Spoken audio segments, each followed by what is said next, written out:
Clean is a lonely garbage man who spends most of his time working. He moves through alleyways and side streets before the city wakes, collecting what others throw away. He lives simply, keeps to himself, and avoids anything that feels like comfort. His past clings to him, heavy and silent. The things he's done, never spoken out loud, stay tucked away behind his quiet eyes. Regret isn't loud for him. It's steady, always present like the hum of the trucks he drives. He tries to do good now, small things, fixing broken machines, dropping off meals. At night, he sits in folding chairs with others at recovery meetings. He doesn't talk much. He listens. They talk about substances, slipping, and climbing back out. Clean doesn't mention his addiction. His drug was violence, sudden, brutal, and controlled only by choice, not need. Each day begins the same: trash bags, quiet streets, routine. But beneath it, Clean is still trying to outrun the man he used to be, one small, worn step at a time. The rush of violence is better than dope. Clean cooks food and fixes a machine before he leaves for his day. He stops near a young girl's house and hands her the food. She tells him people are going to start thinking he is her dad. She also mocks his choice of food because he always brings chicken. The girl shakes her head as she peeks inside, already knowing what she'd find: chicken, again. He hands it over with the same quiet gesture he always does. She accepts it with a mixture of gratitude and mock dismay, teasing, as always. And a girl at the edge of a doorway, pretending not to wait for him. It's a gratitude bracelet. She gives him a gratitude bracelet she made for him. She tells him she used to make one for her parents before the accident that killed them. Clean thanks her and tells her to catch the school bus. He goes to a store and sells different devices. Clean feels a rush in his blood every time he sees a gun. He buys paint and paints over the neighborhood's walls that are old and rusty. Clean brings lunch to the girl every day, but he dwells on memories from the past of a little girl who looks similar to the girl he brings lunch to. He wakes up at night from a bad dream thinking of the little girl. Clean's barber gives him advice. He's one of the survivors in the support team. He knows what it's like to lose control and crawl back from it. When Clean comes in for a trim, they don't talk much at first. Then, the barber speaks, low and certain. He tells Clean he's different from the people he normally knows. There's something in his silence, in the way he carries himself like a man holding back a storm. The barber doesn't push. He just says what he sees. Clean listens, eyes forward, jaw set. You can never clean up no matter how hard you try.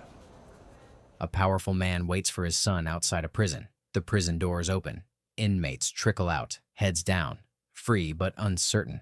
Then his son appears, older, leaner, with the hardened face of someone who's been through too much and learned to feel too little. The father steps forward slightly, just enough to be seen, but not enough to beg. The son scans the crowd, but his eyes pass over his father like he's just another stranger. Instead, he walks toward a small group standing near the far end of the lot. They're rough, around the edges, friends from the life that led him there. One claps him on the back, another hands him a cigarette. He doesn't glance back. Doesn't slow. The father sits there, unmoving, watching his son disappear into a crowd that doesn't look back. Clean goes around the city with his garbage truck and picks up trash from different places. He moves through familiar routes before sunrise, the streets quiet, except for the low rumble of his engine. He works with steady hands, lifting bags and clearing bins, unnoticed by most, invisible by choice. When he gets to the fish market, the usual scent of salt and waste hangs in the air, but something's off. He spots a black van parked too close to the entrance. Two men stand out front. Wrong clothes, wrong posture, eyes scanning too sharply. One of them holds a gun openly as if he doesn't care who sees it. Clean doesn't pause. He grabs the trash from the curb, doesn't look too long, and doesn't say a word. He slides the bin back into place and drives off like it's just another stop. Just another morning. He's learned not to get involved. Not anymore. A continuous rush of violence and destruction wakes him up every single night. Gunshots that aren't there. Screams that linger just behind his ears.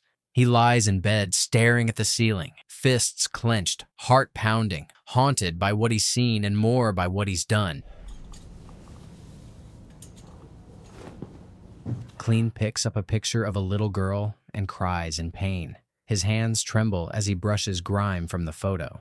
The girl's smile is soft, unguarded, and untouched by the world. Her eyes hold something he hasn't seen in years. Light, innocence, maybe hope. It hits him like a blow, sharp and unexpected. Pain rises in his chest, not from the picture itself, but from what it pulls to the surface. Memories he's tried to bury, faces he's tried to forget, and choices that still echo through every silent part of his life. Clean drives in the morning, as usual, his garbage truck moving steadily through the quiet streets.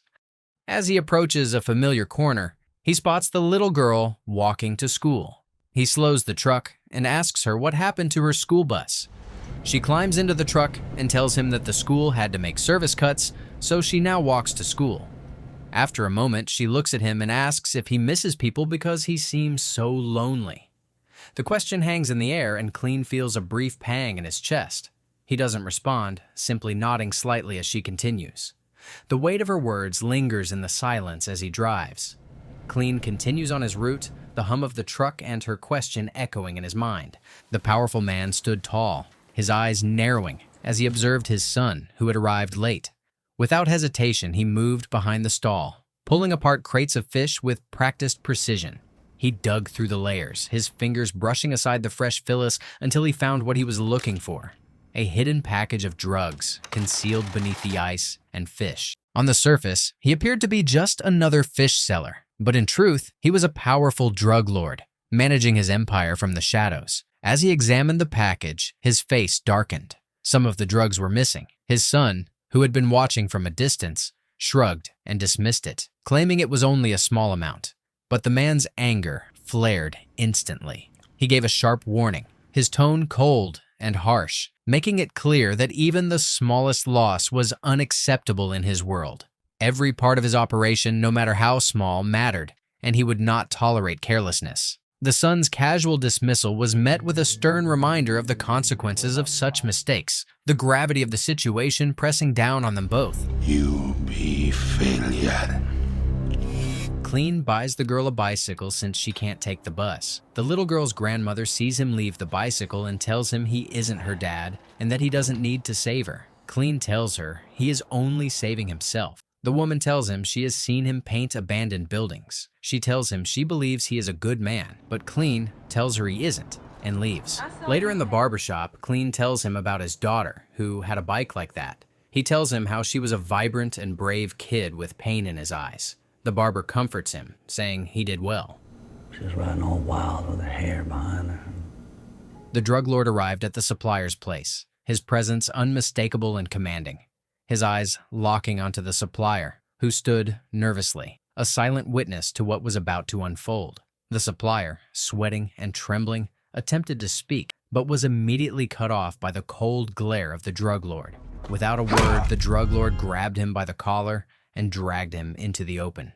The workers aren't allowed to make a move, their eyes fixed on the scene, knowing better than to interfere. The drug lord's hands were steady as he delivered blow after blow, each strike more brutal than the last. The supplier tried to fight back, but his efforts were weak and desperate. The drug lord, relentless, continued, his anger building with every hit.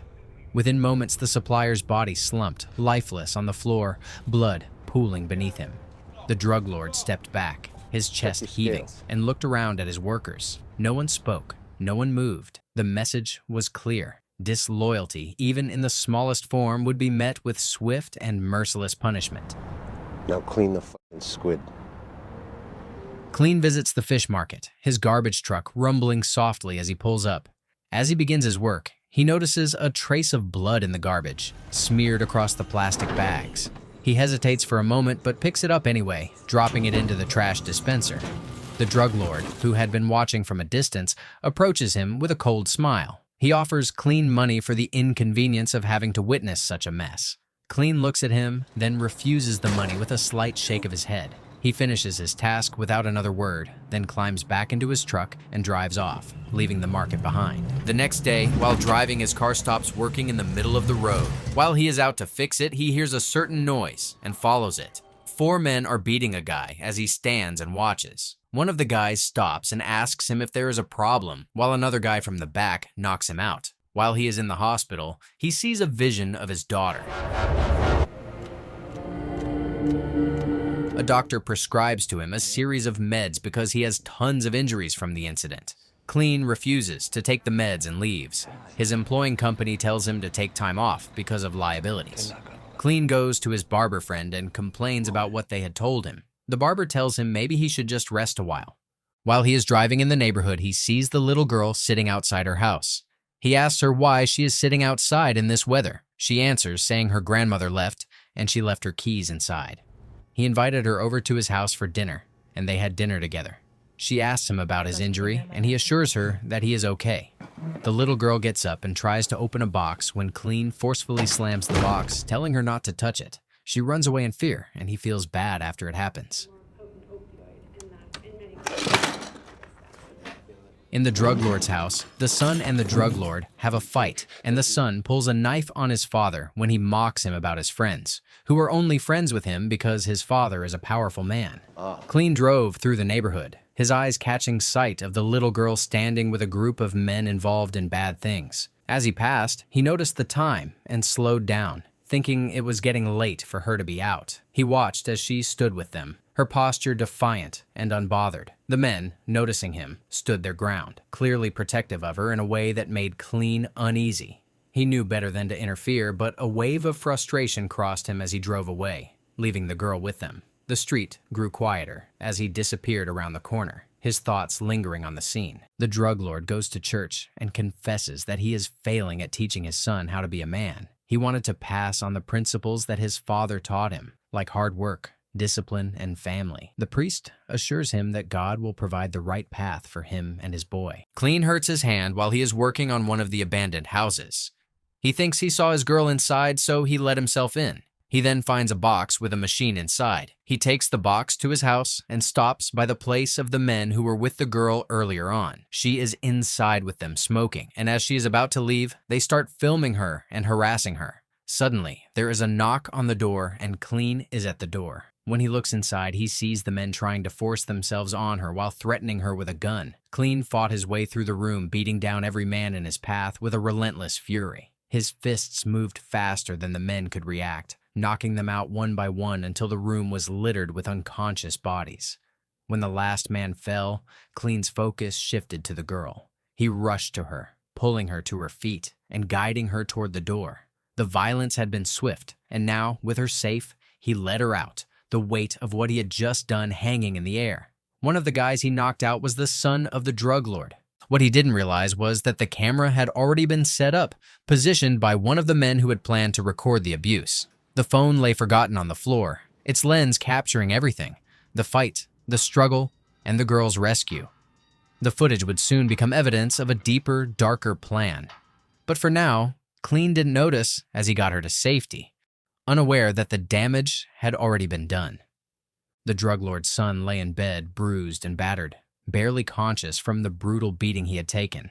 The home doctor hovered nearby, checking his vitals with a calm professionalism that didn't match the urgency of the situation. She leaned closer to the drug lord, his voice steady but serious. He explained that his son needed to see a surgeon immediately, or there would be several cosmetic complications and he may lose the ability to speak properly again. The drug lord's eyes narrowed as he listened, his jaw clenched. He thought for a moment before dismissing his concern. He refused to take his son to a surgeon, his voice cold, as he explained that this would serve as a lesson. His son needed to understand the consequences of his actions, and the damage would be a reminder of his failure. Leave it. Later, as the drug lord sat in his study, a video popped up on his phone, sent from one of his men. It was footage from the house, Clean beating up his son. The drug lord's eyes hardened as he watched, the rage building inside him. He could feel the pressure of anger tightening in his chest. His son had been humiliated, and now it was time to send a message. Without hesitation, he stood and barked an order to his men. The girl and her grandmother were to be killed first, he said, to make sure the trash man knew that no one crossed him without consequences.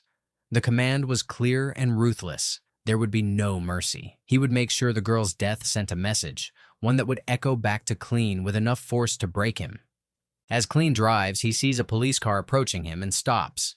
When he sees that the police officer is not calling in, he figures out that the police officer works for the drug lord. He drives up quickly and loses the police car. He's not calling it in. After After they escape the police car, the little girl and her grandma get inside a bar looking for a bathroom. Clean, desperate, and determined, he stole a car, leaving his old garbage truck behind.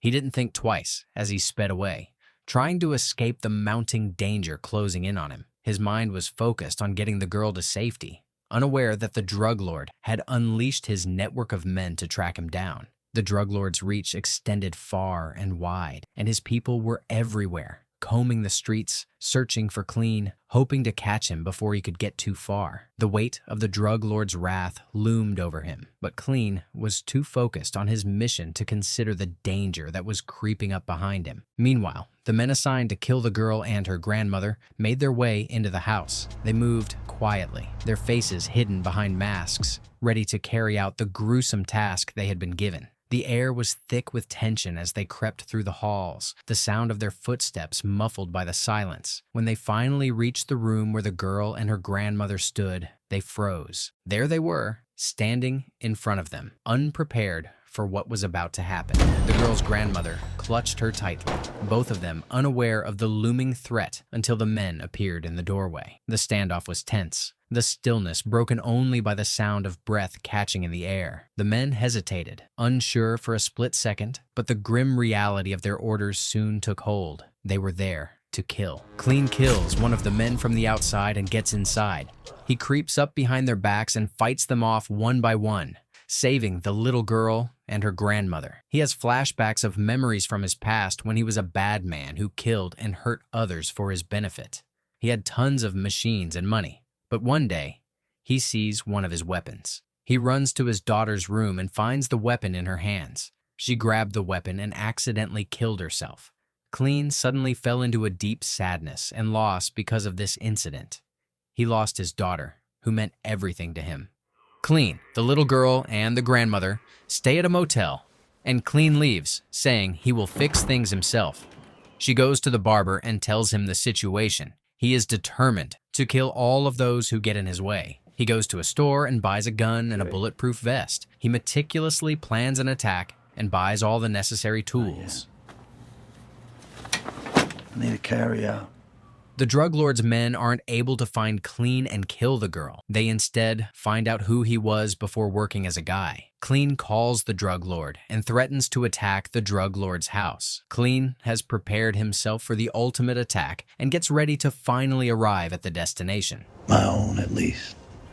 Ain't we all? The drug lord, on the other hand, gets ready for the attack with a dozen of his men armed inside his house, ready to attack anytime soon. Clean arrives at the scene with a garbage truck, drives the truck directly to the house and crushes it. The men start to shoot at the truck, but Clean is already outside. He starts to take out every one of them one by one, shooting and fighting anyone that gets in his way. Finally, he faces the drug lord, and they start fighting intensely. The drug lord gets on top and beats him up, and with every punch, he sees a flashback of his daughter.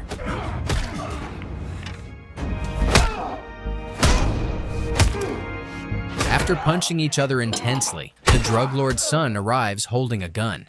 The drug lord is relieved his son is here, but as he starts speaking, the son starts shooting his father continuously until he can't speak anymore. Clean is shocked by the son's action towards his father. When the son pulls the trigger on Clean, the gun has run out of bullets. The son falls on the floor, staring at Clean with a guilty look. The little girl gets to a better neighborhood with other kids there and no danger facing her way, and as she looks up, she sees a garbage truck approaching to her, and she smiles, knowing who it is. I was the savior.